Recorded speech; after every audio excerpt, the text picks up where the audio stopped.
Good evening, YouTube friends and family. This is Laura coming to you with another video, and I'm just going to jump right in today. I don't want this video to be too long. Today, we're just going to be talking as friends, and I'm going to be asking you some very heartfelt questions, and I want you to answer those heartfelt questions honestly. Okay, so here we go. Remember, we're just talking as friends. Are you strong? Are you powerful? Are you confident? Most important question of all, are you more than enough? And if so, how do you know that you're more than enough? How does your actions, your behaviors, the way you treat yourself and the way you treat others, and how you allow others to treat you show that you feel that you are more than enough? Now, that was kind of a lengthy question, but think about those questions for a moment as I read you this quote. You will never be enough for someone who has made up their mind that you are already not enough for them. Now, I'm not sure who gave this quote. I'm thinking it's Trent Shelton, but I'm not sure. I'll have to look it up later. But if you answered yes to all of those questions, then why is it, my friend, that our behavior does not line up? We say those words. We function on all 8 cylinders in other areas of our lives. But when it comes to a particular person or a particular relationship, we're operating on maybe about 1 or 2 cylinders. And what I mean by that is that we keep giving our power away to this relationship or to this person. We keep behaving like we're powerless. We allow this person to control, manipulate, dictate, boss. We lose ourselves trying to please this person. We change the way we act, talk, walk, dress in order to be accepted by this person. And my question to you today is, anybody that important that you're willing to go through all of that just to be accepted by this person or just to be accepted in this particular relationship? Is it really worth it? My friend, why do we keep going back to the very thing that we said we wouldn't go back to? We made a promise to ourselves that we didn't keep. Or why do we keep staying in a situation in which we know that we're sick and tired of being sick and tired? And when things really go bad, we're screaming to the top of our lungs, I just can't take this anymore. But you know what? Yet we stay. Are you staying out of fear? Are you staying because you believe that you deserve to be treated this way? Are you staying because you fear what life holds for you outside of this relationship? Or are you staying because you've grown comfortable? You are willing to accept what's going on? You've grown complacent? Well, my friend, that's not a good place to be. That's not walking in strength. That's not walking in power, confidence, or walking as if you're more than enough. It's not acceptable to keep going against yourself, your core self, what you feel on the inside. It's not cool to keep going against yourself.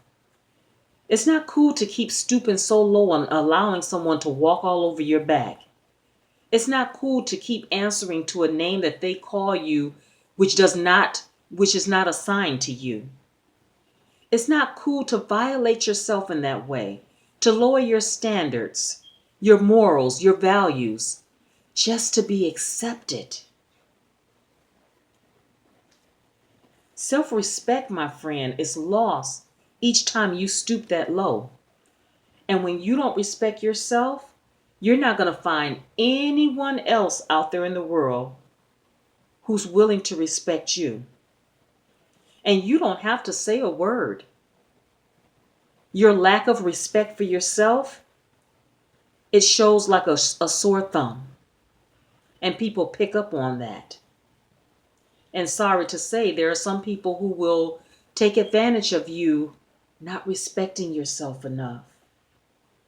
Not respecting yourself enough to say, you know what, enough is enough, and I'm more than enough, and I'm out of here. Either you get to step in or I will. Mark chapter 3, verse 25 states that a house divided cannot stand. Well, my friend, how do you expect to stand for yourself if you keep going against yourself? It just doesn't add up. Now, if you can picture a better life, then you can weigh the pros and the cons of your present situation. And when you're done weighing the pros and the cons, there are some things that you need to start subtracting because they just don't add up. And it's just not worth it anymore to keep putting yourself through this. Now, my friend, once you are truly, fully aware that you're more than enough and you're fully convinced in your own mind, there are some things that you will not tolerate, you will not put up with any longer. And I made a list of 25 things, but there are over 100 and some things that if we were fully convinced that we're more than enough, walking in our power, walking in confidence, walking in strength, we wouldn't put up with these things. So let me just go through the list really quickly for you.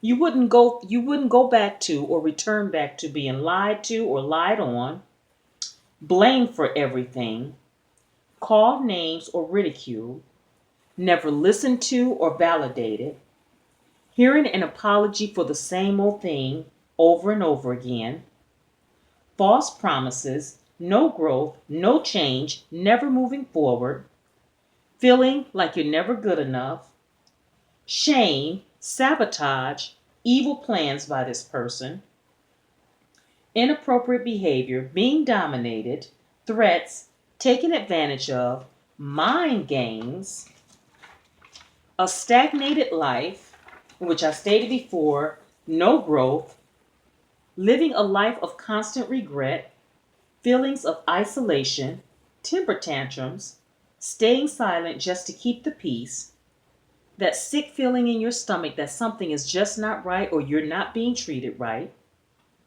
dysfunction and chaos, continual stress, future faking, being told to get over it, nightmares, and crying yourself to sleep at night. Your pillow has become a bed of tears. These are only 25 of the things that if you were fully convinced that you are enough, you would not return back to. You would never go back to being treated in this particular way. So I'm going to cut it short right here. My friend, thank you for listening. If you enjoy the content of my YouTube channel, please like, subscribe, leave a comment, or share. And my friend, as always, operate in your power. Know that you're more than enough. And bye-bye, my friends.